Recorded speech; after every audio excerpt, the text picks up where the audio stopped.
नमस्कार, देवभूमि के दंगल में आप सभी का स्वागत है। मैं हूं आपके साथ यशी शुक्ला और देवभूमि के दंगल में आज हम बात करेंगे दिग्गजों का डेरा या चुनावी फेरा।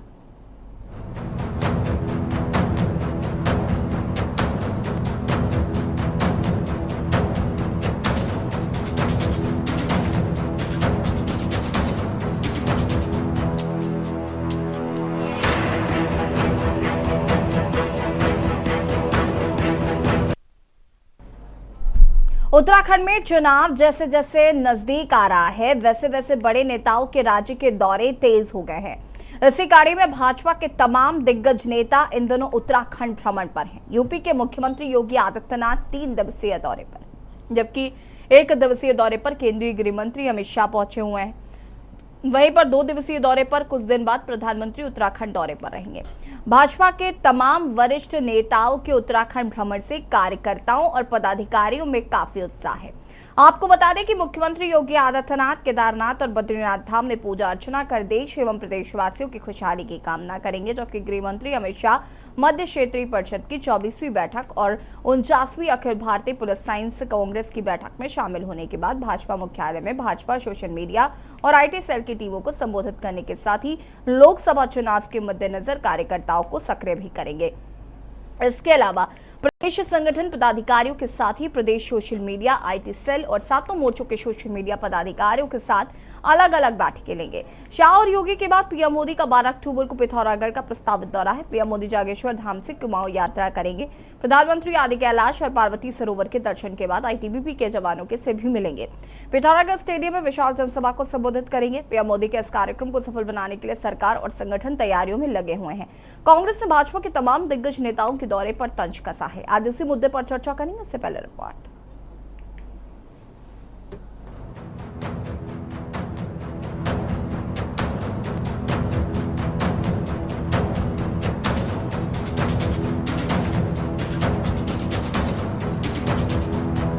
उत्तराखंड में चुनाव की घड़ी नजदीक है। इसी को देखते हुए भाजपा के तमाम दिग्गज नेता इन दिनों उत्तराखंड भ्रमण पर हैं।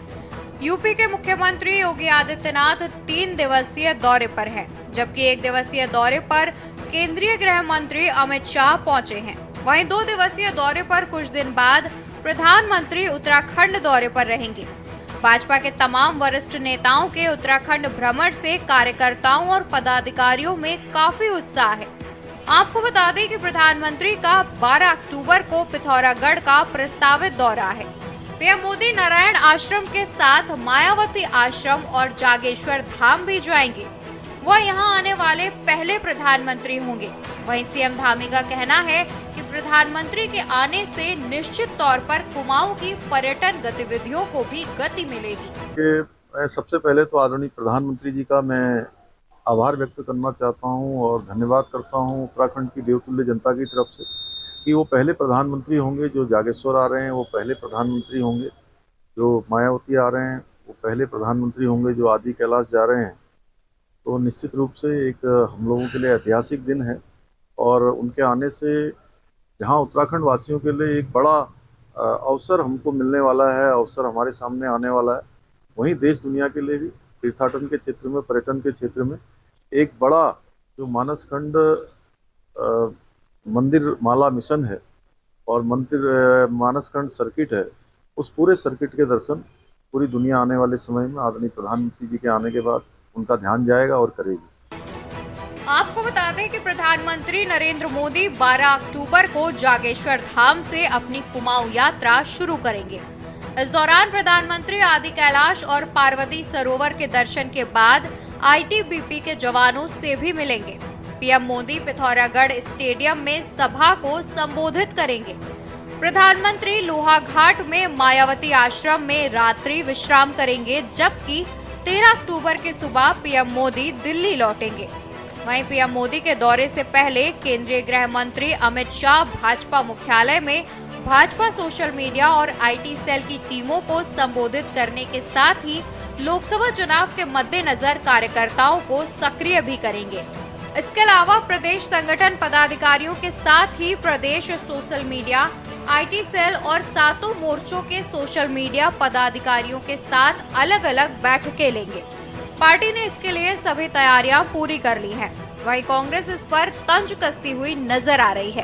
हमारे भारतीय जनता पार्टी के पूर्व राष्ट्रीय अध्यक्ष, भाजपा के बहुत ही वरिष्ठ नेता आदरणीय अमित शाह जी का उत्तराखंड का 1 दिवसीय दौरा आज उत्तराखंड में है और इस कार्यक्रम के तहत भारतीय जनता पार्टी के प्रदेश मुख्यालय में उनके द्वारा हमारे प्रदेश के पदाधिकारियों, भारतीय जनता पार्टी के मीडिया एवं सोशल मीडिया की टीम, सभी सातों मोर्चों की मीडिया एवं सोशल मीडिया की टीम के साथ बैठक लेने वाले हैं और इस बैठक में हमारे प्रदेश के यशस्वी मुख्यमंत्री माननीय पुष्कर सिंह धामी जी, हमारे प्रदेश के अध्यक्ष आदरणीय महेंद्र भट्ट जी, हमारे प्रदेश महामंत्री संगठन आदरणीय अजय जी भी उपस्थित रहेंगे। इस बैठक में उनके द्वारा हमारी जो मीडिया और सोशल मीडिया की जो टीम है, उस टीम को उनका मार्गदर्शन प्राप्त मिलने वाला है। निश्चित रूप से आगामी चुनाव को लेकर के जो हमारी भारतीय जनता पार्टी की केंद्रीय और प्रदेश स्तर की तैयारी चल रही है, उसकी भी समीक्षा भी करेंगे कि देश में जहाँ होम मिनिस्टर की और प्रधानमंत्री की आवश्यकता होती है वहाँ नहीं जाते। इनके ध्यान में केवल और केवल चुनाव है। मणिपुर जल रहा है, आज भी जल रहा है। मणिपुर में जो हमारी बहनों के साथ हुआ, जो स्टूडेंट लीडर्स के साथ हुआ, जो पत्रकारों ने दिखाया है, वो निश्चित ही देश को चिंता में डालने वाला है। ऐसा जघन्य अपराध तो अंग्रेजों के समय में भी नहीं हुआ कि 100 स्त्रियों को निर्वस्त्र किया जाए, उनको मारा जाए। और ऐसे में प्रधानमंत्री वहाँ नहीं है। होम मिनिस्टर ने भी उस आग को ठंडा करने के लिए कोई बहुत महत्वपूर्ण भूमिका नहीं निभाई है। नहीं तो 3 महीने 4 महीने तक कोई राज्य ऐसे जलते हुए नहीं रह सकता। और इन सारी चीज़ों को देखते हुए मुझे यही कहना है, पूरा हिंदुस्तान आज मणिपुर की घटना की वजह से तकलीफ में है। आपकी आवश्यकता मणिपुर में है। उत्तराखंड को छोड़िए और मणिपुर का रुख कीजिए। कुल मिलाकर चुनाव से पहले भाजपा पूरी तरह से लोकसभा चुनाव के रंग में रंगती हुई नजर आ रही है। प्रदेश नेतृत्व को केंद्रीय नेतृत्व का भी पूरा साथ मिल रहा है। इससे साफ है कि भाजपा 2024 के चुनाव में तीसरी बार जीत की हैट्रिक लगाने के लिए पूरी तरह से तैयार है। वहीं कांग्रेस की बात करें तो फिलहाल कांग्रेस जीत का दावा तो कर रही है, लेकिन धरातल पर कांग्रेस की तैयारी कुछ खास नजर नहीं आ रही है। देखना होगा कि 24 का दंगल किसके लिए मंगल साबित होता है। Uttarakhand desk report.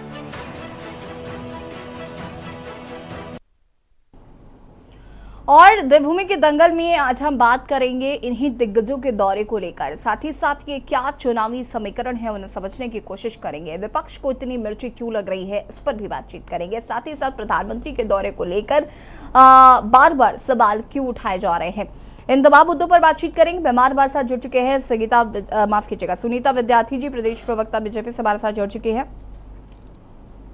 राजेश रस्तोगी जी, प्रदेश महासचिव कांग्रेस से हमारे साथ फिलहाल नहीं है, आगे जुड़ेंगे। संगीता शर्मा जी, प्रदेश प्रवक्ता आम आदमी पार्टी हमारे साथ जुड़ चुकी है। अनिल थपलियाल जी हमारे साथ जुड़ चुके हैं। गिरधर शर्मा जी, वरिष्ठ पत्रकार हैं, वो भी हमारे साथ जुड़ चुके हैं। आप सभी का बहुत बहुत स्वागत। सबसे पहले शुरुआत सुनीता जी आपसे ही करेंगे। बीजेपी के तमाम दिग्गजों का उत्तराखंड दौरा है और विपक्ष को ये बात बिल्कुल रास नहीं आ रही है। विपक्ष तमाम सवाल उठा रहा है। प्रधानमंत्री के दौरे को लेकर अगर बात करें तो साफ कहना है कि अगर प्रधानमंत्री जी उत्तराखंड आ रहे हैं तो उत्तराखंड को कुछ ना कुछ सौगात देकर जरूर जाए। साथ ही साथ केंद्र का साथ नहीं मिल पा रहा है उत्तराखंड की जनता को, ये सवाल लगातार उठ रहे हैं। क्या कहना चाहेंगे इस पर?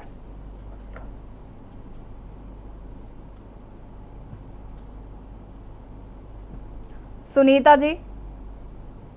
जी सुन पा रही है मुझे? हाँ जी बोलिए। सवाल यही था कि दिग्गज नेता जो हैं वो एक के बाद एक उत्तराखंड दौरे पर हैं और चुनावी बिसात जो है वो कहीं ना कहीं कह सकते हैं कि बिछनी शुरू हो गई है। कांग्रेस को इससे आपत्ति है। प्रधानमंत्री के दौरे को लेकर लगातार सवाल उठाए जा रहे हैं कि प्रधानमंत्री अगर उत्तराखंड आ रहे हैं तो उत्तराखंड की जनता को सौगात देकर जाए। अब चूंकि 2024 के चुनाव में ज्यादा वक्त नहीं है, तो ऐसे में क्या जनता को सौगात मिलेगी?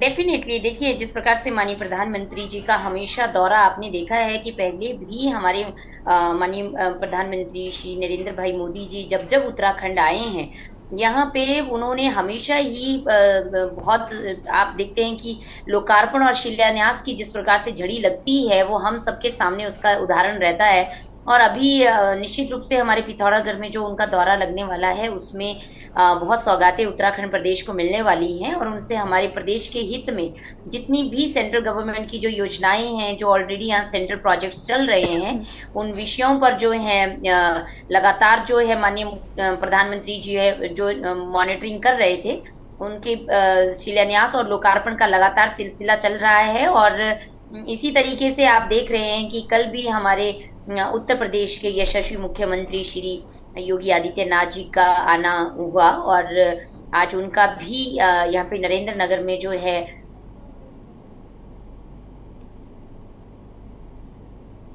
सुनीता जी सुन पा रही हैं? ठीक है, लगता है सुनीता जी का कुछ नेट इशू है ना, फिर से कनेक्ट करने की कोशिश करते हैं। संगीता जी देखिए, अभी 2 दिन पहले भी हमने इस पर चर्चा की थी और अब चूंकि दिग्गज नेता जो है वो पहुंचना भी शुरू हो गए, अमित शाह जी का भी दौरा है। ठीक है सुनीता जी, मैं वापस आऊंगी, आपकी आवाज़ नहीं आ पा रही है। अगर हम बात करें संगीता जी, तो देखिए अमित शाह जी भी आ रहे हैं यहाँ पर, उनकी बैठकें जो आ रही हैं, प्रधानमंत्री का भी प्रस्तावित दौरा है, मुख्यमंत्री योगी आदित्यनाथ भी आ रहे हैं, तो बीजेपी कहीं ना कहीं पुरजोर तैयारी में नजर आ रही है 2024 के लोकसभा चुनाव को लेकर।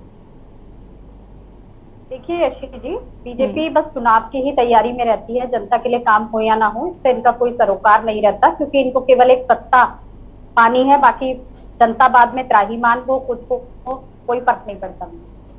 तो देखिए यशी जी, ये एक अच्छी बात है कि कुछ लोगों को जरूर इसका फायदा मिला, क्योंकि सड़कों की समस्या, स्वास्थ्य की समस्या अक्सर एक मुद्दा रहा है उत्तराखंड के लिए। लोहाघाट की एक सड़क है यशी जी, वो 6 साल से गांव वाले गुहार लगा रहे थे, कंटिन्यू 6 साल से उसके लिए कि भाई वो रोड बना दो, परेशानी हो रही है, लेकिन अब वो 10 दिन में बन रही है यशी। तो प्रधानमंत्री जी के दौरे से गांव वालों का ये जरूर फायदा हुआ, उसके लिए सुनीता जी का धन्यवाद कि अब 10 दिन में सड़क बन गई जो 6 साल से नहीं बन पा रही थी। तो देखिए, ये कम से कम गांव वालों को ऐसे दौरों से ये फायदे मिलते हैं। वैसे भले ही भारतीय जनता पार्टी काम करे ना करे, लेकिन जब नेता आएंगे तो सड़क अच्छी दिखानी है तो काम होगा, तो उसका फायदा बाद में गांव वालों को भी मिलेगा। और देखिए यशी जी, ये चुनावी ही दौरा है, अब प्रधानमंत्री जी आएंगे, वहां के गांव वालों ने बहुत आस लगाई हुई है, क्योंकि नारायण आश्रम में माननीय मोदी जी को जाना है, तो वहां कई सड़कों के लिए भी गांव वाले परेशान हैं। वो लगातार फूड बेल्ट उसको घोषित करने की भी मांग कर रहे हैं, तो बहुत सारी उनकी समस्याएं हैं। अब देखते हैं कि उन गांव वालों की आस को प्रधानमंत्री जी कितना पूरा करके जाएंगे, क्योंकि उन्होंने बहुत आस लगाई है कि अब प्रधानमंत्री जी तो हमें कुछ अच्छा मिलेगा। लेकिन देखिए, 9 साल से सरकार जो केंद्र में चल रही है और यहाँ भी 7 साल अब होने वाले हैं, तो जो भी सरकार चल रही है उसमें कितना काम हुआ है वो यहाँ की जनता भली भांति यशी जी जानती है। फिर चाहे वो बेरोजगारी हो, महंगाई हो, तमाम मुद्दे हैं। और यहाँ तो स्वास्थ्य और सड़क 2 भयावह समस्याएं हैं।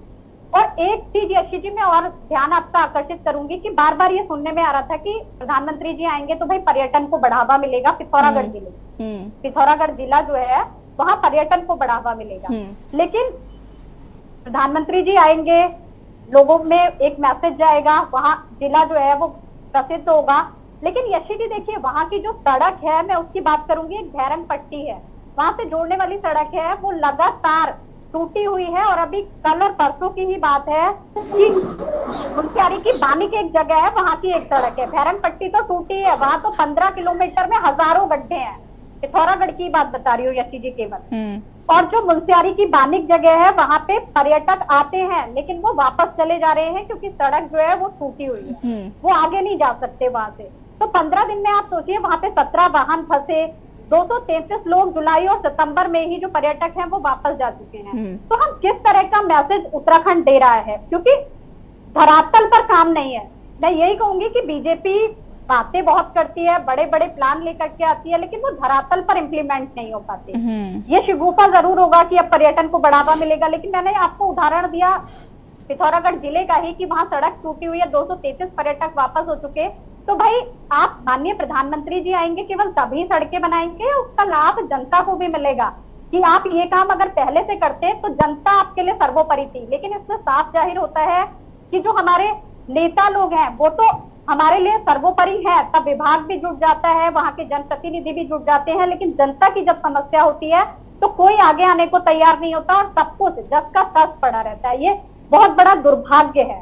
तो आप देखते हैं यशी जी, रक्षा मंत्री जी भी आ रहे हैं, क्योंकि जहां देखिए लगातार चुनावी ही दौरे चल रहे हैं, काम की कोई बात नहीं हो रही है क्योंकि 2024 सामने है। तो अब कितना काम हो पाएगा, जो समय बचा है, ये तो भाजपा जाने और भगवान जाने। यशी जी, मैं तो ठीक है। यही कहूंगी बस। ठीक है, वापस आएंगे आपके पास। राजेश रस्तोगी जी भी हमारे साथ जुड़ चुके हैं, कांग्रेस प्रवक्ता हैं, बहुत बहुत स्वागत है। अनिल थपलियाल जी, क्या कहना चाहेंगे?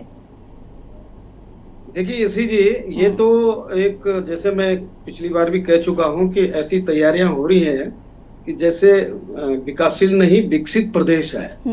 कि कभी कोई आपने देखा हो बड़ा फंक्शन होता है किसी स्टेट में या किसी बड़े आदमी का, राज्य स्तर का जो स्टेट लेवल का होता है, तो बड़े मालाएं, रोड वगैरह, सारा सफेदी वगैरह ये सब लग जाती है। आज मैं आ रहा था अपने कार्यालय से तो मैंने देखे करीबन तक गड्ढे जो स्मार्ट सिटी को दर्शा रहे थे वो भी बंद हो गए हैं। बड़ी मेहरबानी, कम से कम 2-4 बार पंचर हो गए। 1-2-10 आदमी को बुला के मैंने अपना वाहन भी वहां पे आगे पीछे करवाया था कभी। सवाल इस बात का है कि उत्तराखंड दौरा और दिग्गजों का है। माननीय मुख्यमंत्री जी भी आए हैं उत्तर प्रदेश के, और बड़े यशस्वी युवा और कर्मठ मुख्यमंत्री हैं। तो कुछ अपेक्षा तो रख सकते हैं, क्योंकि कुछ ज्ञान तो मिलेगा उनसे कि प्रदेश की प्रगति कैसे होती है, गति प्रदेश की जो विकास की गति है वो कैसे चलती है। तो मुझे लगता है कि उनका आना तो एक सौभाग्य की बात है आदित्यनाथ जी का। रहा अमित शाह जी का, तो श्री अमित शाह, तो अनिल जी, आपको क्या लगता है, गृह मंत्री के पास ज्ञान की कमी है? सिर्फ योगी आदित्यनाथ जी के पास ही ज्ञान है? उनको बोल रहा हूँ, गृह मंत्री जी आए हैं तो गृह मंत्री जी सेंट्रल लेवल के मिनिस्टर हैं, वो भी हमारा सौभाग्य है। माननीय प्रधानमंत्री जी आ रहे हैं तो उनपे बहुत बड़ी अपेक्षाएं हैं, जनता की भी हमारी। अब ये चर्चा कब तक होती रहेगी कि वो जो आ रहे हैं, वो जो ये बेरोजगारी जो पिछली बार भी मैंने चर्चा, उन पे लाठियां बांधी गई थी, उन पे मल्लम लगाने आएंगे या उस समस्या का समाधान करेंगे, या बेरोजगारी में कुछ प्रगति रहेगी, या युवा जो भटक रहे हैं जिनको जेलों में बंद किया, या कुछ क्या स्ट्रेटजीज रहेगी, वो तो ये लोकसभा 2024 का चुनाव बताएगा। आपदा पीड़ित जो मैंने बताया था कि रोड पे टेंट लगा के रह रहे हैं, वो वजह उनको पूरा नहीं मिला है, और आज भी वो एक आशा में बैठे, एक आस जगी हुई है कि माननीय प्रधानमंत्री जी आ रहे हैं और या अन्य प्रदेशों के मुख्यमंत्री आ रहे हैं तो हमारे हाल देखेंगे तो कुछ ना कुछ होगा। क्योंकि आपदा पीड़ित भी बहुत पीड़ित है, बहुत ज्यादा दुखी है। सबसे बड़ी आपदा इनके पास जोशीमठ की रही, और जो गाँव सबसे बड़ा, जो हम आज तक यूकेडी चिल्लाती रही, पलायन, जल जंगल और पानी पलायन, ये प्लान जो है 3000 गांव जो 2 नवंबर 2000 से खाली हुए हैं, अभी तक वीरान है। क्या उन पे कुछ विचार करेंगे जो दिग्गज आए हैं कि कैसे ये प्लान हुए, कारण क्या रहा है, या इस प्लान को रोकने के लिए, अंकुश लगाने के लिए हमें क्या करना चाहिए? सेंट्रल और स्टेट की जो योजनाएं हैं वो कितनी धरातल पे उतरेंगी, कैसे होंगी, कैसे चलेंगी, कहाँ योजनाएं थी, क्या वो अपने संबंधित मंत्रियों से इसका ब्यौरा लेंगे? चर्चा से पहले, चुनाव प्रचार से पहले, मंचों पे भाषणों से पहले, क्या जनता को विश्वास दिलाएंगे कि 2024 जो रह चुकी है, जितना हम कर चुके हैं, करनी और कथनी में बहुत अंतर है, और ये सारी जनता देख चुकी है। ये टोटली स्टंट लोकसभा 2024 का चुनाव है। अब अंकिता भंडारी, लव जिहाद कम बात कर रहे हैं, तो अंकित, इन्होंने महिला सशक्तिकरण को लेकर के बहुत ज्यादा कुछ बोला था। तो अंकिता भंडारी का जो केस है वो अभी तक भी उसको न्याय नहीं मिल पाया, उसके परिवार को भटक रहा है, दर की ठोकरें खा रहा है। वीआईपी जो इनके थे, इनके आने से उस वीआईपी का नाम आएगा जो विपक्ष चाहता है, जो जनता चाहती है कि उनको सजा हो, जेल हो, और उनको एक प्रत्यक्ष न्याय मिले। अप्रत्यक्ष न्याय नहीं, एक तरफा नहीं, पूरा न्याय मिले, जिस तरह से उस लड़की के साथ में अत्याचार हुआ है। एक चीज और है, घोटालों की लिस्ट जो इनके कार्यकाल में रहा है, पिछला तो बहुत 2000 नवंबर से गिनूं मैं तो इतिहास ही पूरा डिबेट मेरा चले जाएगा, अन्य लोगों को समय नहीं मिलेगा, लेकिन मोटा मोटा मैं बोलूं, जो इतने करोड़ के घोटाले हुए, क्या इन पे कुछ जांच पड़ताल या कुछ सीबीआई वगैरह या कुछ अन्य जांच एजेंसियां उन पे अनिल जी, आपको क्या लगता है, ये लोग जो दौरे पे आ रहे हैं, ये आपके इन तमाम सवालों के जवाब देने के लिए आ रहे हैं? सवाल जवाब का देखिए, हमने आपको बनाया क्या हुआ लगता है है, यहाँ हमने पे खाका क्या बनाया हुआ, कंटेस्टेंट बनकर आ रहे हैं वो कि आप हमसे सवाल पूछेगा हम आपको जवाब देंगे? देखिए ये चुनावी माहौल है और जाहिर सी बात है कि वो चुनाव की ही बात करेंगे। अगर आप ये एक्सपेक्ट भी कर रहे हैं तो ये बेकार है। और मैं किसी भी पार्टी, मुझे कोई भी पार्टी हो, चाहे वो बीजेपी हो, चाहे वो कांग्रेस हो, आम आदमी पार्टी हो, कोई भी यूकेडी, किसी भी व्यक्ति को जवाब देना अच्छा नहीं लगता। चाहे वो राहुल गांधी हो, चाहे वो प्रधानमंत्री जी हो, कोई जवाब देने नहीं आता है। सब अपनी बात करने आते हैं, अपनी बात कहने आते हैं। जितनी डिबेट में चर्चाएं होती हैं उतना लंबा चौड़ा हमने भी एक दस्तावेज बनाया हुआ है। माननीय मुख्यमंत्री जी से मुलाकात होगी। ठीक है, मैं विपक्ष की भूमिका पर भी बात कर लूंगी इसके बाद। रुकिए जरा, अब आऊंगी मैं अनिल जी। राजेश रस्तोगी जी, प्रधानमंत्री नरेंद्र मोदी का दौरा, केंद्रीय गृह मंत्री अमित शाह का दौरा, मुख्यमंत्री योगी आदित्यनाथ का दौरा, बीजेपी के तमाम दिग्गज नेता उत्तराखंड पहुंच रहे हैं, लेकिन विपक्ष को इससे आपत्ति है। समझ में आता है, ठीक है, आपत्ति है। आपकी पार्टी के जो दिग्गज नेता हैं, क्या वो उत्तराखंड के दर्शन करने नहीं आएंगे? क्या उनको बाबा केदार से लगाव नहीं है? आवाज नहीं आ रही है आपकी, अनम्यूट कीजिएगा। की बात है, माननीय प्रधानमंत्री जी का आना, माननीय गृह मंत्री जी का आना, योगी आदित्यनाथ जी का आना हम सबके लिए अच्छी बात है, गौरव की बात है। आते रहेंगे, लगा उत्तराखंड से लगाव भी रहा है और वो लगाव रोजगार के रूप में, महिलाओं के सम्मान के रूप में लोगों को मिला है या नहीं मिला है वो आने वाला समय बताएगा, लेकिन सबको आना चाहिए। और प्रधानमंत्री जी तो जब प्रधानमंत्री भी नहीं थे तब भी उन्होंने बड़े जहाज भेज करके आपदा में मदद की है, उत्तराखंड में अपने लोगों को बचाया भी है, दुनिया ने देखा है। सच्चाई का कोई बात नहीं है। सवाल ये है, चुनाव का बिल्कुल बच चुका है। अब ये समिट का आयोजन होगा, विदेशी पैसा लगेगा, अब तक सोते रहे थे। ये जो अब ये करने जा रहे हैं, जो अब आ रहे हैं, जो दुनिया भर के उद्योगपति हमारे उत्तराखंड में पहुंचेंगे, फिर एक शुरुआत होगी, लोगों को उसका लाभ मिलेगा और मिलना भी चाहिए। वो कब धरातल पे उतरेगा? क्या अब तक सोते रहे? कहीं ये चुनावी स्टंट तो नहीं है? बड़ा बयान पढ़ रहा हूं, मैं भी देख रहा हूं, सरकार के बयान भी आ रहे हैं, सरकार के मंत्रियों के भी बयान आ रहे हैं, मुख्यमंत्री जी का भी है, दुल्हन की तरह देहरादून को सजाएंगे। तो अभी G20 हुआ था, सब जगह ऋषिकेश को भी दुल्हन की तरह सजाया गया था। अपना काम निकला और खिसक गए, बाद में किसी ने थैंक्स भी नहीं बोला हमारी सरकार का, हमारे प्रशासन का, हमारे उत्तराखंड राज्य के लोगों का, कि कितना उनको प्यार सम्मान मिला, किस तरीके से रही, किस तरीके से स्वर्ग आश्रम में संवारा गया। राजेश जी, आपने मेरा प्रश्न सुना था क्या? देहरादून में भी जगह जगह वो बनाए गए। राजेश जी, आपने मेरा प्रश्न सुना था क्या? जी सुना है मैंने आपका प्रश्न, उसी का जवाब दे रहा हूँ। माननीय प्रधानमंत्री जी पहले भी आए हैं, तो आपको पहले भी काफी कुछ कह के गए थे, कुछ मिला होगा, ये समीक्षा का विषय है, मिला या नहीं मिल रहा, या खाली भ्रम फैलाने की बात करेंगे प्रधानमंत्री जी। ये तो उनके आने के बाद जब धरातल पर उतरेगा तब भी पता चलेगा। कहीं ऐसा तो नहीं है कि जिस तरीके से इंडिया गठबंधन बना है कोई बेचैनी हुई हो तो लगा हो कि उत्तराखंड से इसकी शुरुआत कर दी जाए। वातावरण देख ही रहे हैं भाजपा के खिलाफ किस तरीके का है। कल ही मैं सहारा, राष्ट्रीय सहारा पढ़ रहा था, 20 रुपए डीजल का रेट उसमें सेल कंपनी ने अपना बढ़ाया है, तो सरकार राजेश जी, राहुल गांधी जी उत्तराखंड आएंगे या नहीं, मुझे ये बताइए, मुझे बताइए। राहुल गांधी जी उत्तराखंड आए, राहुल गांधी जी की तो कब आए? राजेश जी कब आए? मुझे कैसे नहीं पता चला? राहुल गांधी जी कब आए थे उत्तराखंड? राहुल गांधी फिलहाल मुझे ये पता है उनकी भारत जोड़ो यात्रा से पहले अगर आए होंगे तो आए होंगे, उसके बाद से अभी तक नहीं आए। आपदा के समय है उत्तराखंड यात्रा के बाद, भारत जोड़ो यात्रा के बाद राहुल जी उत्तराखंड नहीं आए, लेकिन उससे पहले आपदा के समय में राहुल गांधी जी आए उत्तराखंड। कौन सी आपदा? 2013 वाली? विधानसभा चुनाव में भी मैडम आए थे। अभी ये जो विधानसभा चुनाव हुआ था जिसमें सरकार बनी है, फिर आप कैसे? ठीक है, चुनावी मोड में जब आपके नेता रहते हैं, जब चुनाव के दौरान आपके नेता आते हैं, तो अगर आप भारतीय जनता पार्टी के नेता आ रहे हैं तो आपको क्या आपत्ति है? सिर्फ आपत्ति करने के लिए आपत्ति करनी है? हमें कोई आपत्ति नहीं है। हमें आपत्ति इस बात की है ये जो सवाल आपने किया है राहुल गांधी जी से और कांग्रेस के लोगों से, तो राहुल गांधी जी सत्ता में नहीं है।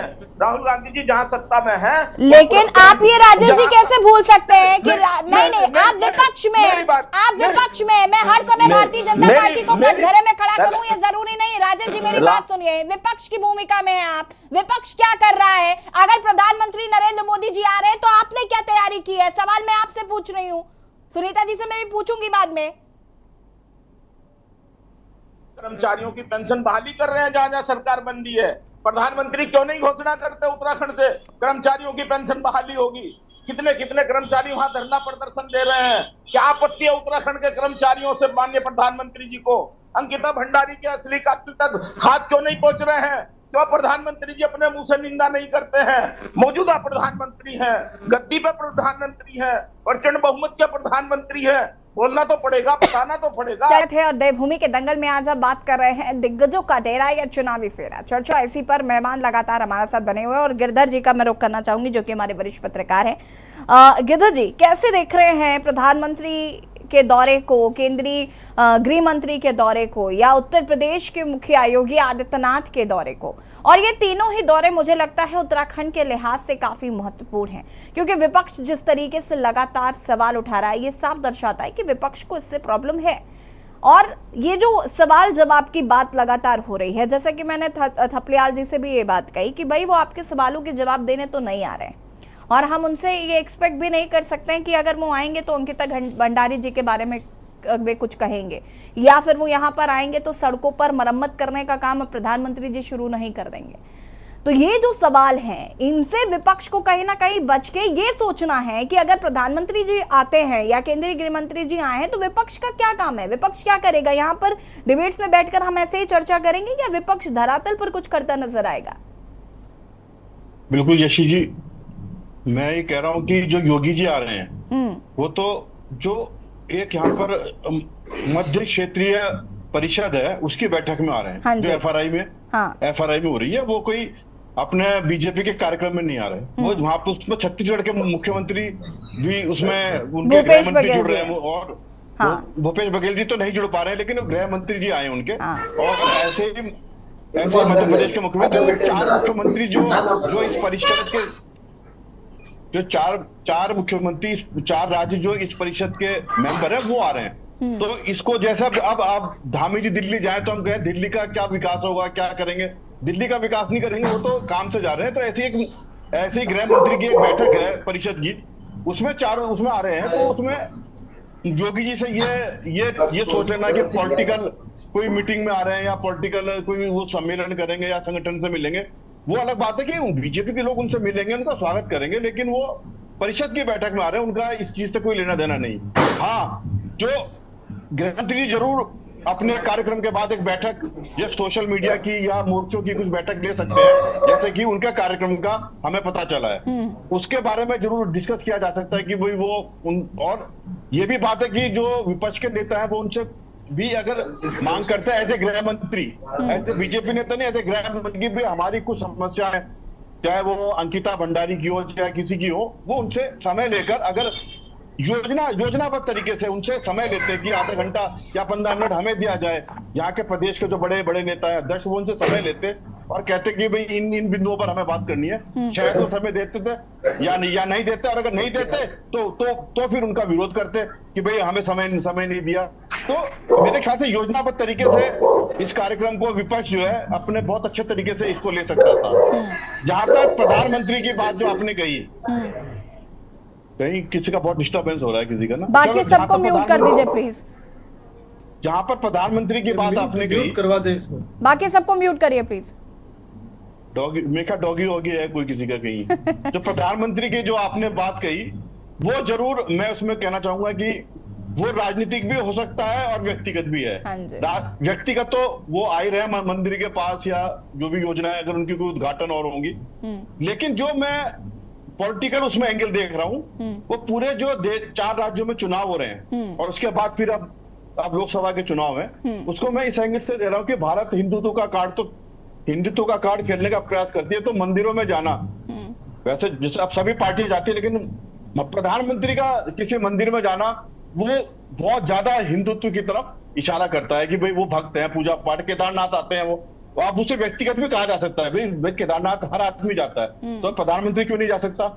लेकिन उसको उसका प्रचार प्रसार किस ढंग से किया जाता है और कांग्रेस या विपक्ष पार्टी उसको किस ढंग से उस प्रचार को रोकती है या उस प्रचार को के विरुद्ध दूसरा प्रचार करती हैं अपने फेवर में, वो देखने वाली बात होगी। ऐसे ही ये बहुत बड़ा मंदिर है, बड़ी मान्यता है जहां पर प्रधानमंत्री जा रहे हैं। और जैसे कई मुझे बड़ा अच्छा लगा, कई लोगों ने ये बोला, आप पार्टी की भी उसमें थी कि सड़क बन गई है, इस बहाने वो बन गया है कुछ ना कुछ, तो यह तो अच्छी बात है, चलो इसी बहाने कुछ सड़क का कुछ विकास हुआ और उन्होंने उसकी प्रशंसा भी करी। ये भी कहना पड़ेगा विपक्ष को कि चलो उत्तराखंड के नेता कम से कम ऐसे हैं जो बहुत कटुता नहीं रखते और कुछ बड़ाई कर देते हैं। लेकिन अगर और जगह की डिबेट में देखता हूं जो राष्ट्रीय लेवल की, जो उसमें तो बहुत कटुता रहती है, सड़क भी बनेगी तो उसमें भी वो कुछ ना कुछ मुद्दा निकाल देंगे। लेकिन चलो यहाँ पर ये बात थोड़ी है कि यहाँ पर अब एक जो मेरा विशेष कहना है एक बात कि जो इंडिया बनाम एनडीए होने जा रहा है, अब चूंकि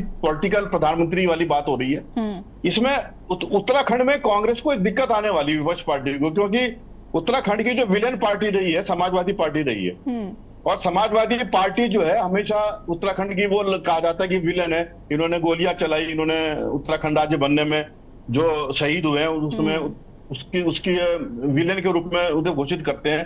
और उसके साथ ही इनका इस बार कोalition होना है इंडिया में, वो भी है, उसको यहाँ पर कैसे पैचअप करेंगे ये एक विचारणीय विषय होगा और एक बड़ा कठिन विषय होगा।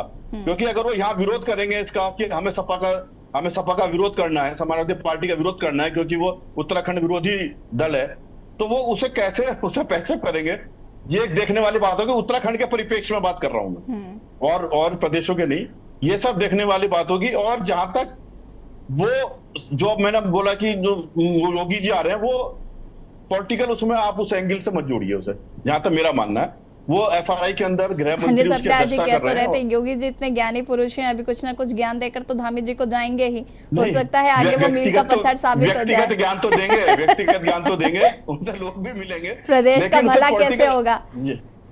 पॉलिटिकल एंगल नहीं, ये तो अगर लेना चाहे तो ले भी सकते हैं, क्योंकि हमारी कई अच्छी बात है नेतृत्व वो कर रहे हैं। अगर उत्तर प्रदेश का ढंग से कर रहे हैं तो अगर कोई व्यक्ति अपना एक्सपीरियंस साझा कर रहा है तो बहुत अच्छी बात है। उसको जो आपकी डिबेट का विषय था कि वो आ रहे हैं तो उसको भी क्या जाए, उसका अभी इस चुनाव से मैं सोचता हूं कि चुनाव से संबंधित सिर्फ प्रधानमंत्री का या गृह मंत्री की जो एक मीटिंग है बीजेपी के साथ, उसको जोड़ा जा सकता है। अभी योगी जी का दौरा शायद इस विषय पे जोड़ना ज्यादा न्यायोचित नहीं होगा। ठीक है। हाँ, एक बात जरूर है कि अगर मुख्यमंत्री चाहे तो जो हमारे कुछ अभी बिंदु हैं हमारे ऐसे, जो जैसे कुछ बिंदु तो सुलझ गए हैं हरिद्वार में, जैसे हमारा होटल का मुद्दा था और जमीनों का मुद्दा था, या पानी जल गंगा वहां का निगम है, जल निगम है, यूपी आज भी यूपी कंट्रोल कर रहा है। संपत्ति बंटवारा, बिल्कुल संपत्ति बंटवारे पे जरूर कुछ ना कुछ, या योजनाओं को जो बंटवारा है, जो आज भी वहां पर उत्तर प्रदेश का कुछ हिस्सों में अधिकार, उसमें अगर वो चाहें तो व्यक्तिगत बात करके उसको एक विषय चर्चा में लाके मुख्यमंत्री जी इसको रख सकते हैं। और जहां तक एक बड़ी अच्छी बात कही थी बॉर्डर्स की, तो जो ये मीटिंग हो रही है ना, ये तो मध्य परिषद की, इसमें यही है, क्योंकि बॉर्डर क्षेत्र है सारे, इसमें यही भी इसी विषय पे बात है कि कैसे गांव खाली हो रहे हैं, तो उससे सुरक्षा, उससे जो हमारे चीन या पाकिस्तान है वो किस तरह से उस पर उसका फायदा उठा सकते हैं, तो वहां पर कैसे बसाया जाए उसको, या उसकी सुरक्षा कैसे की जाए हमारे बॉर्डर्स की, इसी विषय पे बातचीत है। तो ये अच्छी मीटिंग हो रही है यहाँ पर एफआरआई के अंदर, जो जिसका कि उत्तराखंड को भी बहुत फायदा, सुरक्षा की दृष्टि से, बॉर्डर की सुरक्षा की दृष्टि से फायदा मिलेगा। ठीक है, सुनीता विद्यार्थी जी। ठीक है गिरिधर जी, मैं इसके बाद आपके पास आती हूँ। सुनीता विद्यार्थी जी, क्या कुछ कहना चाहते हैं? देखिए, विपक्ष के बड़े सारे सवाल हैं और वो एक्सपेक्ट कर रहे हैं कि यहाँ पर प्रधानमंत्री जी आएंगे तो जवाब देंगे क्या? देखिए यशी जी, मैं तो बड़ी हैरान हूँ ये सब सुनकर कि इनको पर्टिकुलर एक बात का इन्होंने बार बार जिक्र किया। देखिए, जो चीजें कोर्ट में विवेचनाधीन है, अगर उसके निर्णय भी जनप्रतिनिधि लेना शुरू हो जाएंगे तो मुझे लगता है इससे बड़ी बेवकूफी की कोई बात नहीं हो सकती। अगर इनको इतनी फिक्र है तो अंकिता भंडारी से पहले इन्हीं के युवा मोर्चा के सचिव थे जिन्होंने गैंग रेप किया था 16 साल की नाबालिग बच्ची के साथ में क्लेमेंट टाउन में, उनके लिए इन्होंने आवाज क्यों नहीं उठाई कभी भी? ये जो बेचैनी रस्तोगी जी की यहाँ पे आप देख रहे थे ना, जो हिल रहे थे, पूरी कांग्रेस ऐसी ही जड़ों से उखड़ चुकी है और अब इनके पास कोई भी मुद्दा नहीं है। भाई निर्भया कांड हुआ दिल्ली में, ये इतने जघन्य अपराध हैं, लेकिन कांग्रेस इतनी बचकानी हरकतें करती हैं कि इन बच्चियों की इज्जत लुट जाती है, उनकी जिंदगियां बर्बाद हो जाती है, लेकिन उसमें भी राजनीति करती है। निर्भया कांड में तो आप दिल्ली में थे, फिर आपने क्यों नहीं वहां पे तुरंत उसको जो है फांसी लगवा दी, और तुरंत जो अगर कोर्ट से आपको दिक्कत है तो कोर्ट में जाइए। हम तो चाहते हैं हमारे बच्चों को ये न्याय मिले, किसी भी बच्ची के साथ ऐसा ना हो। कल को किसी की भी लड़की हो सकती है, मेरी हो सकती है, आपकी हो सकती है, किसी और की हो सकती है। मुझे ये समझ नहीं आता कि देवभूमि में रहने वाले लोग कब से इतने निर्लज हो गए, क्यों नहीं समझ में आता है। लेकिन अगर हमारी सरकार की कहीं कमियां हैं, अगर हमने उनको पनाह देकर सजाया हुआ है, तो आप बोलिए यहाँ पर, तब बोलिए कि भाई हमें ऐसी सरकार नहीं चाहिए। लेकिन हमारी सरकार ने तुरंत जैसे ही मुद्दा आया, उनको पकड़कर जो है गिरफ्तार करवाया और उन पर हर तरीके से। देखिए अंकिता भंडारी का मेरे को नहीं लगता कि कांग्रेस पार्टी को भी दिल से जो है, उनको सभी लोगों को दुख है, सब लोग न्याय चाहते हैं, लेकिन बार बार डिबेट में एक ही बात अलापना। क्या आपको ऐसा नहीं लगता कि आप बाकी बच्चियों के साथ में जो पूरे देश के अंदर हैं, जिनके साथ रेप होता है, उनके साथ अन्याय कर रहे हैं, उनके लिए आवाज नहीं उठा सकते? आपके कांग्रेस के लोग अगर ऐसे मामलों में फंसते हैं तो आप तो उनको सजा के रखते हैं। लेकिन सुनीता जी, देखिए अंकिता भंडारी के मामले में मैं एक बात जरूर कहना चाहूंगी कि उनके सिर्फ एक सेकंड की बात है मेरी, मुझे सिर्फ इतना कहना है कि अंकिता भंडारी के मामले में क्या आप उनके परिवार के किसी एक व्यक्ति को नौकरी दे नहीं सकते? ये तो आप बहुत आसानी से कर सकते हैं, फिर भी इसमें टाला मटोली क्यों? देखिए जो कानूनन, राजेश जी अनम्यूट कीजिएगा, हमें उस बच्ची के लिए न्याय चाहिए, हम उस और अपना पूरा वो कर रहे हैं। और अगर ऐसी बात है तो यशी जी, देखिए उनके पेरेंट्स ने बोला कि हम उनके लॉयर से जो है सेटिस्फाइड नहीं है, तुरंत हमको लॉयर चेंज करना है। माननीय मुख्यमंत्री जी ने तुरंत इस पर एक्शन लिया, लॉयर चेंज किया। अगर उनको ऐसा लगता है कि उनकी आर्थिक स्थिति इस तरीके से बहुत ज्यादा वो है, तो निश्चित रूप से वो मिल सकते हैं और उनको अपनी योग्यता के अनुसार कहीं ना कहीं जरूर माननीय मुख्यमंत्री जी उस विषय में करेंगे काम। आज तक आप बताइए, प्रदेश में इतने हित में, प्रदेश हित में कार्य किए जा रहे हैं, क्या हम लोग नहीं चाहते कि ऐसे लोगों को जो है जल्दी न्याय मिले? हम लोगों को भी दुख होता है, क्योंकि बार बार बीइंग अ वुमेन तो मैं कहती हूँ कि मुझे ऐसे विषय पे इतनी चीजें जो होती हैं ये बहुत ज्यादा डिस्टर्ब करती हैं। कब हम बहनों को जो है न्याय मिलेगा और कब हमारे भाई लोग छोड़ेंगे इन चीजों को कि भाई हम लोग इन पर राजनीति ना करें। अब हिंदुत्व की बात ये बार बार करते हैं कि जी इनके लीडर्स आते हैं, मंदिर जाते हैं। हिंदू तो कांग्रेस पार्टी में भी है, क्यों नहीं आप अपना कार्ड खेलते? अगर आपको लगता है कि भारतीय जनता पार्टी हिंदुत्व का कार्ड खेल रही है तो आप क्यों नहीं खेल रहे हैं? आप क्यों उसमें बार बार फेल है? क्या आप हिंदू नहीं है?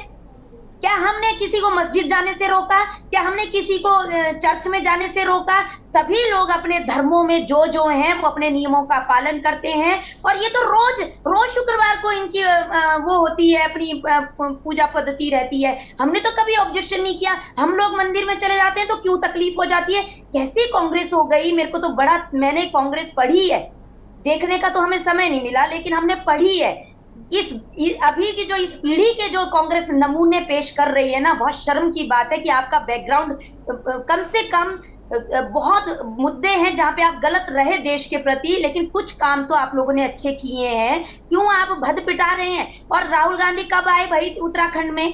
बताइए। जेट प्लेन से उतरे थे ऋषिकेश में और अपना फटा कुर्ता निकाल दिया बाहर की मेरी जेब तो फटी हुई है, खाली पड़ी है। नालायक को शर्म नहीं आती किसी को भी ऐसी बातें बोलने के लिए?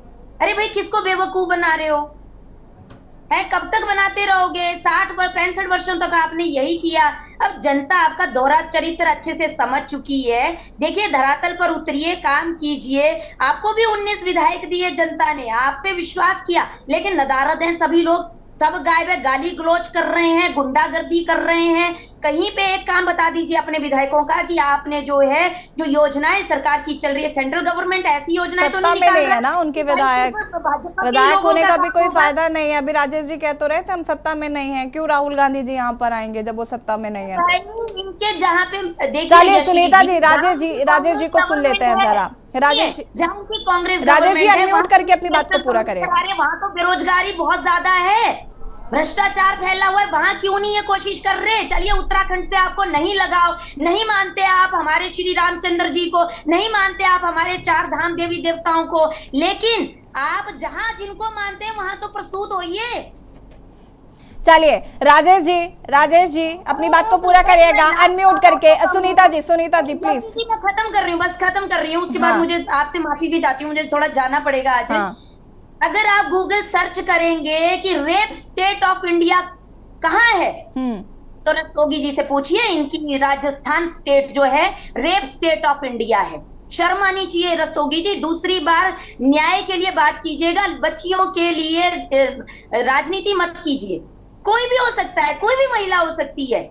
ऐसे दरिंदों को मैं कहती हूँ कि सख्त से सख्त सजा मिले, लेकिन हमें कानून पे भरोसा भी तो करना है, उनकी नियम कानून भी तो मानने हैं। हम क्यों बन जाएं जज? ठीक है राजेश जी, अनम्यूट कीजिए राजेश जी। अभी भाजपा की प्रवक्ता राहुल जी के बारे में बड़ा अपशब्द बोल रही थी। मेरे इस तरीके के ना मेरी पार्टी के संस्कार है ना मेरे संस्कार। राहुल जी के बारे में मैंने ये बोला, आप शांत हो जाइए। आप चुप होके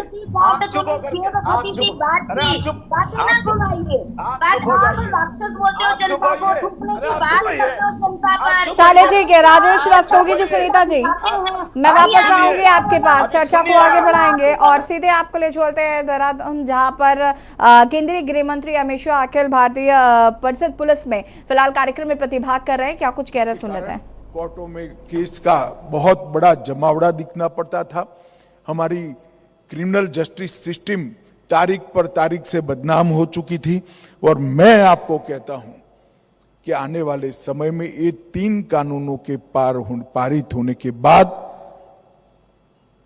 तकनीक की जो पृष्ठभूमि गृह विभाग ने इसके पहले 5 साल से बनाकर रखी है, इसके साथ जोड़कर तारीख पे तारीख के जो बहुत बड़ी समस्या है, इसे पूरे देश को निजात देने का काम हमारे ये 3 कानून करेंगे। मित्रों, ये 3 कानूनों में टेररिज्म की व्याख्या और ऑर्गेनाइज क्राइम की व्याख्या की कर हमने देश को सुरक्षित करने का प्रयास किया है। अंतरराज्य गिरोह को इसके लिए कड़े प्रावधान करे हैं। डायरेक्टर प्रोसिक्यूशन की ऑफिस की कैपेसिटी बिल्डिंग पर हमने बहुत वजन दिया है। फॉरेंसिक साइंस के उपयोग के लिए भी 6 साल से ज्यादा जिसमें अपराध है वो सभी गुनाह के अंदर फॉरेंसिक साइंस के ऑफिसरों की विजिट को कंपलसरी किया गया है और कन्विक्शन रेट को दोष सिद्धि के प्रमाण को बढ़ाने के लिए समयबद्ध योजना इसके अंदर की है। मैं इतना ही कहना चाहता हूं मित्रों कि फॉरेंसिक साइंस का उपयोग, सीसीटीएनएस और आईसीजेएस का इंट्रोडक्शन और ये 3 कानून के अंदर टेक्नोलॉजी को कानूनी जामा पहनाने का हमारा प्रयास, ये तीनों मिलकर हमारी क्रिमिनल जस्टिस सिस्टम एक नए युग में अमृत काल में प्रवेश करेगी, जो समग्र देश के हर नागरिक को सुरक्षा भी प्रदान करेगी और आंतरिक सुरक्षा को भी सुनिश्चित करेगी। क्योंकि तकनीक के उपयोग के बगैर ये हो ही नहीं सकता। इसके पहले ही हमने टेक्नोलॉजी बेस्ड डेटा बेस ढेर सारा बनाने के लिए प्रयास किया है। आईसीजेएस के तहत देश के 99.9% मतलब 16,733 पुलिस स्टेशनों को कंप्यूटराइज कर सीसीटीएनएस के साथ जोड़ने का काम हो चुका है। ई कोर्ट से 22,000 अदालतों को हमने जोड़ लिया है। ई प्रिजन से 2 करोड़ से ज्यादा कैदियों का डेटा आज हमारे पास उपलब्ध है। ई प्रोसिक्यूशन से लगभग 1 करोड़ से ज्यादा प्रोसिक्यूशन का डेटा हमारे पास उपलब्ध है और ई फॉरेंसिक के माध्यम से 17 लाख से अधिक फॉरेंसिक डेटा भी हमारे पास उपलब्ध है। नफीस के माध्यम से 90 लाख से ज्यादा फिंगरप्रिंट का रिकॉर्ड हमारे पास है और आई मोड के माध्यम से यूएपीए के अंतर्गत रजिस्टर सभी के सभी 22,000 मामलों का डेटा उपलब्ध है। निदान के माध्यम से नार्को ऑफेंडर 5 लाख से ज्यादा नार्को ऑफेंडर का डेटा हमारे पास उपलब्ध है और ह्यूमन ट्रैफिकिंग के लिए एनडीएचटीओ लगभग 1 लाख ह्यूमन ट्रैफिकर का डेटा भी हमारे पास उपलब्ध है। क्राइम एक्ट में 14 लाख से अधिक अलर्ट्स का डेटा हमारे पास उपलब्ध है। नेशनल क्राइम रिपोर्टिंग पोर्टल में 28 लाख से अधिक कंप्लेंट्स का डेटा हमारे पास उपलब्ध है और प्रिजन का भी पूर्णतः कंप्यूटराइजेशन हम करने जा रहे हैं। मित्रों, मैं इतना ही कहना चाहता हूं। मेरे सामने जो युवा अफसर बैठे हैं, जिनको अभी 8 साल, 10 साल, 12 साल काम करना है, मैं आप सभी लोगों को अपने अपने प्रदेश में जाकर ये डेटाबेस के उपयोग के लिए आपके प्रदेश में एक समवायी तंत्र को खड़ा करिए। नफीस का उपयोग बढ़ाइए, नेटग्रिड का उपयोग बढ़ाइए, सीसीटीएनएस के डेटा में से आर्टिफिशियल इंटेलिजेंस का उपयोग कर कुछ अच्छे नतीजे निकालिए, तभी जाकर ये डेटाबेस का उपयोग है। और इसके आधार पर क्रिमिनल जस्टिस सिस्टम को हमने पुख्ता करनी होगी। मैं इतना ही कहना चाहता हूं मित्रों कि ये 3 कानून के अंदर सभी प्रकार के डॉक्यूमेंट्स को इलेक्ट्रॉनिक तरीके से कोर्ट के सामने पेश करना, समन्स, वारंट और प्रिजन से गवाही सभी ऑनलाइन करने की व्यवस्था हमने कानूनी प्रावधानों के तहत की है।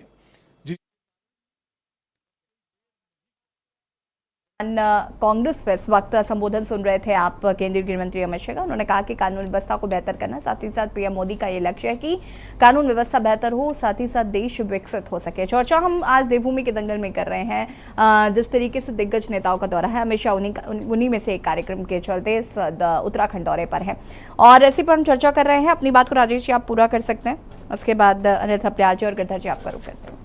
हाँ राजेश जी, अनम्यूट कीजिएगा। माननीय प्रधानमंत्री, ठीक तो था। अनम्यूट कीजिएगा राजेश जी। जी। चारों धाम यात्रा है हमारे प्रदेश में, देवताओं का प्रदेश इसको बोला जाता है। अभी गृह मंत्री जी का भाषण मैंने भी सुना, आप सब लोगों ने भी सुना। अंकिता भंडारी मामले में नार्को टेस्ट क्यों नहीं हुआ? यदि नार्को टेस्ट की कोई एप्लीकेशन लोअर कोर्ट में खारिज हो गई तो उसका अपील हाई कोर्ट में क्यों नहीं किया गया? एक बात। दूसरी बात, उत्तराखंड की जनता एक ही बात तो चाहती थी, कांग्रेस नहीं, उत्तराखंड की जनता चाहती थी कि इसकी सीबीआई जांच हो। जब सीबीआई जांच होती तो अंकिता भंडारी के मामले में वो जो कोई बहुत बड़े नेता हैं जो काली गाड़ी में आए थे, वो सब स्थिति साफ हो जाती। कोई अगर नहीं था तो वो भी क्लियर हो जाता। तो सीबीआई से जांच कराने में क्या आपत्ति थी? भाजपा ये तो बताए ना, ये आपत्ति थी। दूसरी बात, अभी भाजपा की प्रवक्ता नाम बता रही थी निर्भया कांड में प्रधानमंत्री मनमोहन सिंह ने तत्काल विदेश भेज दिया था और 1 साल के अंदर जजमेंट आ गया था। सबको फांसी लगी है, किसी को बचाया नहीं गया। सीबीआई को जांच सौंप दी गई। एक साल में फांसी की सजा सुनाई, 7 साल लग गए निर्भया को इंसाफ मिलने में। अभी तसल्ली रखिए आप। और राहुल जी ने उसके निर्भया के भाई को नौकरी दिलवाई, सरकारी नौकरी। जरा ये बताएं, इनका तो मुख्यमंत्री प्रधानमंत्री है, उसके परिवार को किसी को नौकरी दिलवाई ना? शर्म आनी चाहिए। चुल्लू भर पानी में डूब के मर जाए भाजपा वाले कहीं। दूसरी बात, आज उत्तराखंड राज्य के सीमावर्ती जो गांव हैं वो खाली हो रहे हैं। आप यहाँ गाल बजा रहे हो, बड़ी दिक्कत है। संजय गुप्ता जो इनके संगठन के पदाधिकारी थे, किस तरीके से उनका नाम आया, क्या उस पर कार्रवाई हुई? अभी जो ये बात बता रही थी, एक मंत्री हैं इसी केस से जो विधायक बनते हैं, उनके पुलिस के थाने में उनके खिलाफ एफआईआर दर्ज है। अरे बदतमीजी करते फिर रहे हैं ये। अभी जो प्रवक्ता बोल रही थी, उनकी भाषा किस तरीके की थी? हाँ, मेरा ये कहना है, माननीय प्रधानमंत्री जी आए हैं, उनका स्वागत है और सभी दलों को करना चाहिए और करते भी हैं, और सरकार को भी और इन्हें भाजपा। फिलहाल आपको स्वागत नहीं करना है राजेश जी, फिलहाल आपको आपके ये जो मुद्दे हैं उन तक पहुंचाने हैं, जो कि काफी महत्वपूर्ण है, तभी आप विपक्ष की भूमिका को निभा पाएंगे। यस जी, वो मुद्दे जब भी तो जाएंगे जब बुलाएगी सरकार। गृह मंत्री के पास कौन चला जाएगा? एक प्रेस रिपोर्टर नहीं फटक सकता इनके पास। राजेश जी, आपको पत्र लिखना पड़ेगा और आपको पता था उनका प्रस्तावित दौरा है, विपक्ष तैयार था तो आप पहले से उनको पत्र लिखकर भेजते। आप अभी भी पत्र लिखकर उनसे मिलने का समय मांग सकते थे, लेकिन आपने ऐसा नहीं किया। कैसी बातें कर रहे हैं आप? आपको पता है कि केंद्रीय गृह मंत्री से आप मिल सकते थे, आपका एक डेलीगेशन मिल सकता था उनसे। अगर आप मिलने का इच्छा रखते तो प्रधानमंत्री जी आ रहे हैं, प्रधानमंत्री जी आ रहे हैं, विपक्ष की क्या तैयारी है? बहुत नहीं राजेश जी, देखिए बहुत गलत बात है। विपक्ष की भूमिका में है अलग बात है, लेकिन आपको विपक्ष सिर्फ डिबेट में अंकिता भंडारी चीख चीख कर कह देने से उसे न्याय नहीं मिल जाएगा, न्याय मिलेगा धरातल पर। ठीक है, अनिल थपलियाल जी, उसके बाद मैं आऊंगी गिरधर जी आपके पास। अनिल जी फटाफट अपनी बात को पूरा करिएगा। जी, अभी केंद्रीय मंत्री जी ने, केंद्रीय गृह मंत्री श्री अपना अमित शाह जी ने बहुत अच्छी बातें बताई हैं, और अगर ऐसा होता है इन 3 कानूनों के अंतर्गत तो ये बहुत अच्छी बात है कि हमारी सुरक्षा, हमारा पुलिस प्रशासन मजबूत रहेगा, और जो भी ये आपराधिक मामले हैं ये फास्ट ट्रैक में फटाफट होंगे। रहा सवाल अंकिता कांड का या अन्य मुद्दे हैं, इन मुद्दों पे तो यही है कि डिबेट में तो जो चर्चा कर रहे हैं तो ये हम तो किसी को बताएंगे नहीं ना कि हम क्या करने जा रहे हैं, मुझे क्या करना है, या मेरे दल को क्या करना है, या मुझे कब घेराव करना है, या मुझे कब उनसे डेलीगेट्स के रूप में वो लेना, अनुमति लेनी है। ये सारी चीजें हम लोग तैयारी करेंगे, अपने तरीके से जाएंगे। This is not the perfect attitude, क्योंकि आप ये जरूर बता सकते हैं कि हमारा डेलीगेशन जाएगा। हम आपसे तिथि, समय, तारीख नहीं पूछ रहे हैं कि आप कितने बजे जाएंगे उनसे मिलने, और आपको नहीं बताना है वो एक अलग विषय, लेकिन आप ये कह रहे हैं कि कौन गृह मंत्री से मिलने जा सकता है। इसलिए अब इस बात पर खुश होने का आपको कोई हक नहीं है, क्योंकि इसका मतलब है आपको पता भी नहीं है कि केंद्रीय गृह मंत्री से मुलाकात कैसे करनी थी आपके डेलीगेशन को। अनिल थपलियाल जी फटाफट अपनी बात को बहुत कम शब्दों में पूरा करिए, क्योंकि वक्त की कमी है हमारे पास। जितनी चर्चाएं हमारे इनके दौरान हुई हैं, जो भी जितने भी डिबेट्स हुए हैं, उनमें जो अहम मुद्दे हैं उनको लेकर के हम जाएंगे। हमें अपॉर्चुनिटी मिलेगी तो हम श्योर जाएंगे, और हम तैयारी कर रहे हैं कि किन कंसर्न, ज्यादातर हम इस चीज को चर्चा गृह मंत्री जी और अपने माननीय यशस्वी क्या नाम प्रधानमंत्री श्री नरेंद्र मोदी जी से करेंगे कि उन्होंने उत्तराखंड के दौरे तो पहले भी किए थे, और धार्मिक स्थलों पे उन्होंने जो विकास किया है, तो क्या राज्य, संपूर्ण राज्य का विकास भी उसी प्रकार रहेगा, और जो योजनाएं अभी तक आपने सेंट्रल और राज्य में मिलकर ज्वाइंट दी थी उनमें क्या क्या रहा, या जो अपराध। ठीक है गिरधर जी, अंतिम प्रतिक्रिया आपकी लूंगी मैं बहुत कम शब्दों में। गिरधर जी, अपना एक डेलीगेट्स का वो बनाया हुआ है, जब भी विपक्ष एकत्रित होकर के अगर इनमें से कोई आना चाहेगा ठीक है, नहीं तो यूपीडी अपना रेडी है, क्योंकि हम तो आंदोलन करना चाहते हैं। Best of luck. ठीक है गिरधर जी, अंतिम प्रतिक्रिया आपकी बहुत कम शब्दों में। बस एक चंद शब्दों में इतना ही कहूंगा कि भाजपा और कांग्रेस की या विपक्ष की स्ट्रेटजी में एक ही फर्क है कि जब भाजपा चुनाव जीतती है कहीं भी, किसी भी देश में, किसी भी राज्य में, देश के चुनाव हो या राज्य का चुनाव हो, तुरंत जो है उनकी मीटिंग, अगली बैठक शुरू हो जाती है 2 दिन बाद ही। वो लोग जश्न मनाने में समय व्यतीत नहीं करते, और अन्य जो पार्टी होती है जब जीतती है तो महीनों जश्न मनाती है। मतलब मेरा कहने का मतलब है कि ये 24 घंटे भारतीय जनता पार्टी हर 24 घंटे चुनावी मोड में रहती है, और उनके चाहे युवा मोर्चा हो, चाहे महिला मोर्चा, कोई संगठन हो, हर महीने, हर हफ्ते उनकी मीटिंग होती है, क्योंकि हम तो कवर करते हैं, हम थक जाते हैं कि भाई कब का मीटिंग, उनकी हर मीटिंग में जाते रहे, कब तक कवर करते हैं। उनके हर हफ्ते कोई ना कोई मीटिंग होती है, लेकिन कांग्रेस की महीने 2-3 महीने में हम जाते हैं मीटिंग करने। कोई मीटिंग होती है महिला मोर्चे की, या युवा मोर्चे की, या अल्पसंख्यक मोर्चे की, या उनके जो उनके मोर्चे, कोई मीटिंग हमने कवर नहीं करने जाते, ना हमें कोई पता चलता है। लेकिन देखिए गिरधर जी, यही समस्या है कि एक स्ट्रॉन्ग स्ट्रैटेजी बनानी नहीं है, और सिर्फ आरोप लगाने से काम चलेगा नहीं। फिलहाल आप सभी का बहुत बहुत शुक्रिया चर्चा में शामिल होने के लिए। और देवभूमि के दंगल में आज हम बात कर रहे थे प्रधानमंत्री नरेंद्र मोदी का उत्तराखंड दौरा, साथ ही साथ केंद्रीय गृह मंत्री अमित शाह फिलहाल उत्तराखंड में ही है, मुख्यमंत्री योगी आदित्यनाथ भी पहुंच चुके हैं। हालांकि केंद्रीय गृह मंत्री और अगर हम बात करें योगी आदित्यनाथ की, तो यहाँ पर वो मध्य परिषद की जो बैठक उसमें सम्मिलित होने के लिए आए, लेकिन प्रधानमंत्री नरेंद्र मोदी का यह दौरा काफी ज्यादा महत्वपूर्ण उत्तराखंड की समृद्धि के लिहाज से माना जा रहा है। देवभूमि के दंगल में फिलहाल ही देखते रहिए के न्यूज़ इंडिया। नमस्कार।